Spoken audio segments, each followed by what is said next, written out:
we're back now again with Dale Christiansen, who's the person in charge of the Central Wisconsin State Fair, which is starting on the 20th and works its way through for 6 whole days. Yep. And earlier we talked about the main entertainment, the grandstand people, but now we're going to talk a little bit about the wonders of the world, wonders of Wisconsin tent. And I'm not sure what's all in there. You can tell me about this. Wonders of Wisconsin tent was something that we have started last year, and we brought it in. And what we're doing there, we try to do a little bit of an educational thing to get our fairgoers informed about some of the things that are going on. And this year's theme is bats, bots, and butterflies.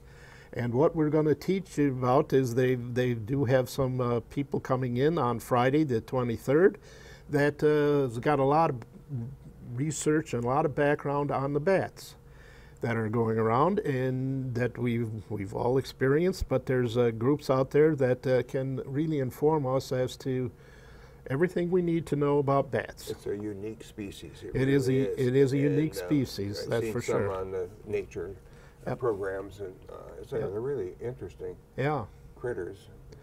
And I don't know a whole lot about them myself, so I guess I'll have to go down to the tent and see what I can learn, because there's some people coming into experts on this. Yeah, I'd be interested in that too, because although we only get, once every 5 years to get one in the house or the cabin. Right. This is a big deal with caves, and they do a lot of good.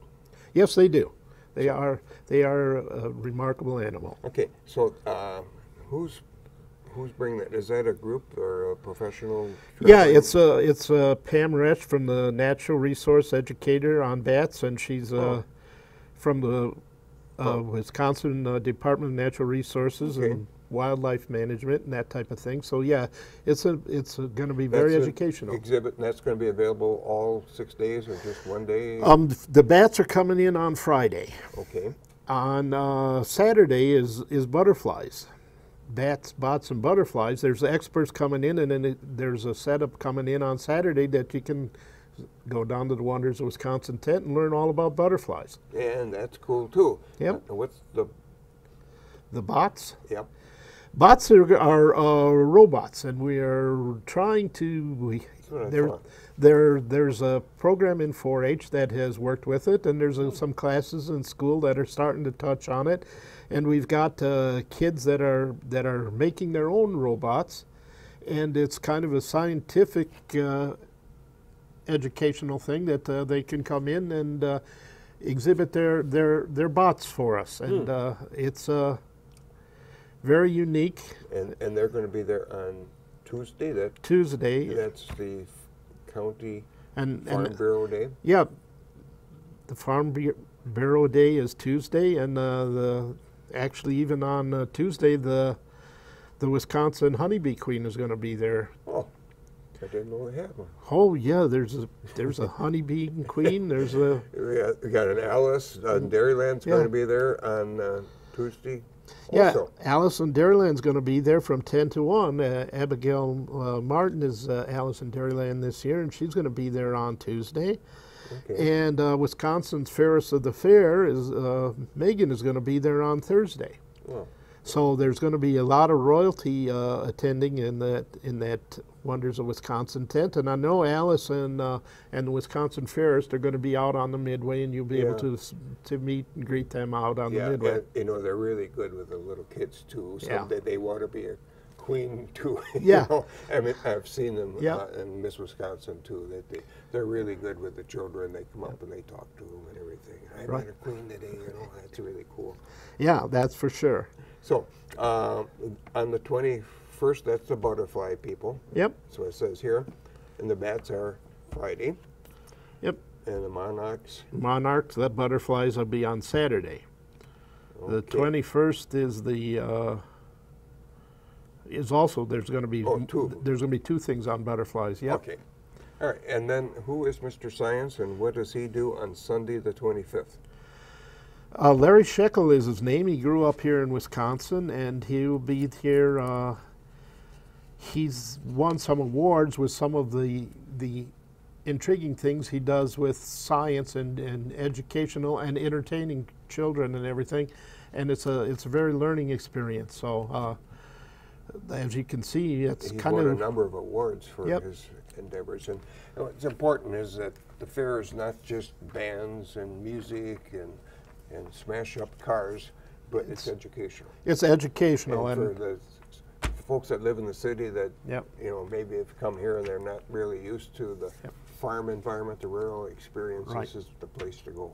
yep, you can learn things here about bats and butterflies, and then with, like you said, you tie in the junior fair and a lot of the animals and livestock exhibits, the vegetables, the whole ball of wax. It's I very always like the educational. rabbits. There's so many varieties of rabbits. They are. I mean, I see one or two in my backyard. Oh, they're cute, but they've got all kinds of. Yeah, they come in all colors and Yeah. spots, and you name it, they've got it. It's Yeah. just, it's unbelievable. Yeah, and many And, other, well, let's talk about the round barn, and that's the next pager. And we're Okay. moving through this pretty rapidly, but we want Yep. to get you back to work because it's getting really close for you. So, Yep. all right, the round barn. The Round Express. Barn Express. That's our train that we've got that gets around the fairgrounds, and we'll be giving some rides around, and it'll be running all week long. All right, and in the round barn, which is world famous, Yes. and I can't remember when it was built, but it was in the 20s, wasn't it? Yep. It's 100 and some odd years old too. It's the Round Barn Is it? Yep. And Wow. it is really amazing with us being up there in the office year round. The number of people that come from Anywhere. out of state that come in to visit the Round Barn. I mean, we've had just in the last month we've had people there from New York. We had some people from Rhode Island. There were some people there from Tennessee. I remember last year one day we had some Mennonites there from Pennsylvania that really? were studying how it was built. How could you build that without the modern Right. equipment that you have? Right. I mean, with ladders. It's amazing. I can't help but Boy. marvel of it when you go to get in the middle of that round barn and you just look up at the roof and it's how they put that together. It's I mean, hats off to those fellows that built it. The history of that is Yep. unique. I mean, like, who thought that up? Why don't we build a barn? Well, let's build a big one. Yeah, Let's make it round. What? I tell you, and the hours of labor that went into it, and the ingenuity in those days Yeah. to put that together. It is amazing. It's not, it didn't come in prefab No, from Menards. no, and there's no crane to lift the rafters up there. No, that was really interesting. So inside the barn, of course, they have fireman, all dairy guys. So Yeah, the dairy cattle will be in there. I mean, Tuesday, Wednesday, Thursday is the junior fair, and then we have our switchover day when junior fair pulls out and open class comes in, and they're with us the rest of the week. Okay.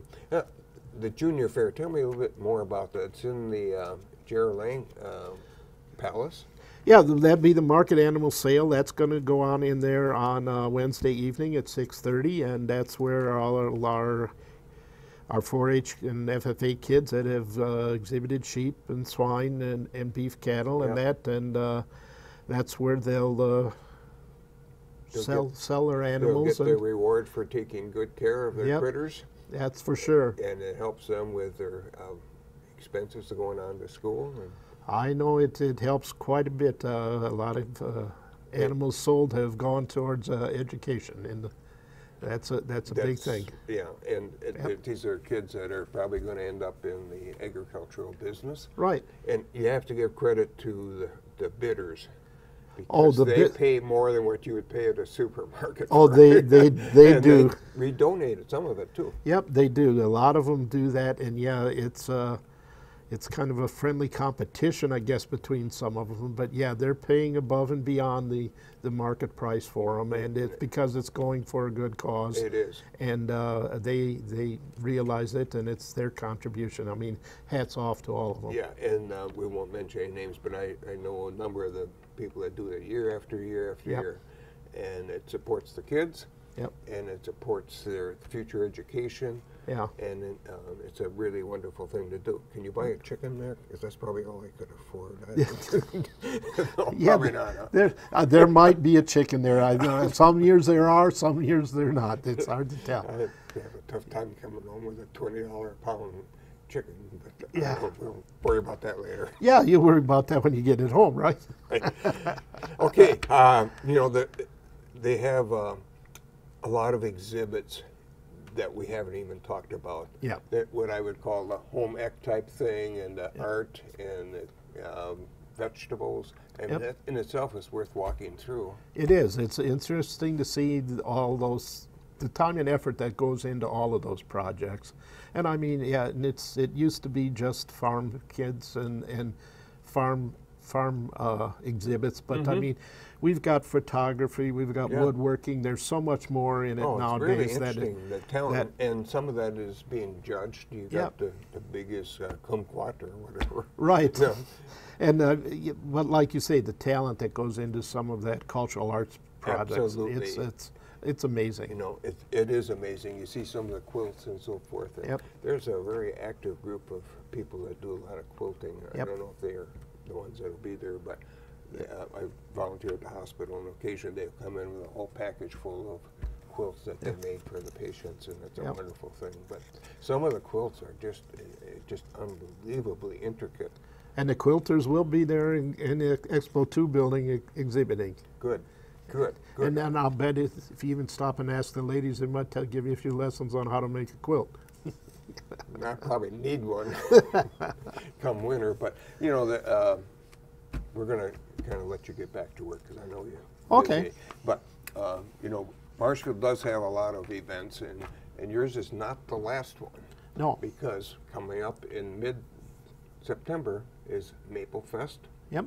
And then, of course, the big light show at Winter Wonderland. So starting out in June, or late May actually, all the way through the end of the year, there's something going on all the time. And so you know, we're a small town, but we have a lot of things going on, and we appreciate the fact that the fair has been an enduring feature. Well, I'm very glad to be part of it. We're making changes, and we're getting things turned around, and come out, and if you haven't been out for a few years, there's been a lot of changes. Come on out and take a look. I did miss it last year, but I'm going to catch it this year. We're going to send a crew out from our studio here, and if they treat me right, maybe I'll go with them, and we'll see you out there. But I did not mention the rides. Yep. The carnival. The carnival. I mean, every fair's got to have a carnival. Right. And cotton candy and pigs on a stick, or what do they call Yeah, the corn dogs. Oh, yeah. I mean, I've got a lot of people asking already about corn dogs. So, oh, really? Yeah. Yeah. So, yeah, they can't wait for those to get into town. Some of the things on the Midway have been banned from my diet by a mean doctor. No, doctor's trying to keep me alive. But there are other healthy foods out there, too. Oh, there's something for everybody out there. We've got a lot of healthy foods out there. And one unique thing that we're bringing back this year that we didn't mention is the High Dive Act will be back again this year. How high? These guys are jumping from 85 feet up. 85 feet up. They climb the ladder. They put on a nice show, and that's free of charge on the Midway. They'll be doing 3 shows a day, and it's a. When are they doing their jumps? What day? Every day. Every day? Every day. They're there for the week. He actually stopped and he left his equipment off here. He was coming from Michigan through to Minnesota, and he said, I got half of my stuff that I need at your show. Can I leave it off? So it's sitting there now and a big and ready. Tank that they. Yeah, he's got a big tank that we put water in, and a big tank. Big tank. Yep. Wow. So, well, you're jumping from 85 feet. It's going to take a few feet of water. I would guess. Yeah. And it's people loved it last year. I mean, and we're bringing it back again this year. Wow. Yep. Now this is the second year for the new carny operator that rides people. North American Midways is this is their second year. And you had good luck with them last year? We had very good luck with it last year, and the people all remarked that they were very happy to see them. Clean. They were clean. They were courteous. They had new rides, and And they're such a big company that they can switch rides in and out. They got more, so they can add variety to it. They are bringing back the big Ferris wheel this year, and the Ferris wheel is 85 feet. That's kind of scary. Yeah, there's quite. That's I was up in it last year, and I mean the view from up on the top is amazing. I took a lot of pictures from up there, Really? and Yeah. You know, when do they start assembling that? I mean, as a kid, when the Carney Yeah. came to town in a different city, but we'd go out there and watch them build these things, and it's like, wow, this is great. Yeah. And then you had to go and try them out, to tilt the wheel and Yeah. all that stuff. Personally, I like to ride around the little horses. the carnival will be coming into town on Monday, and the setup day is Tuesday, and then they don't open till Wednesday at noon, and that's part of the reason we've got half price day on Tuesday and Junior Fair Day, because the carnival's not open by Tuesday evening. They'll be set up and there'll be lights and everything will be on. But the road trip, they're actually coming from the Indiana State Fair. Okay. They take down on Sunday at the Indiana State Fair, and then they make the trip from Indianapolis up to Marshfield, and that's why they don't get set up till Tuesday. But it's remarkable when they go putting that They'll thing be together. coming through town Yeah. probably this weekend. I mean, Yeah.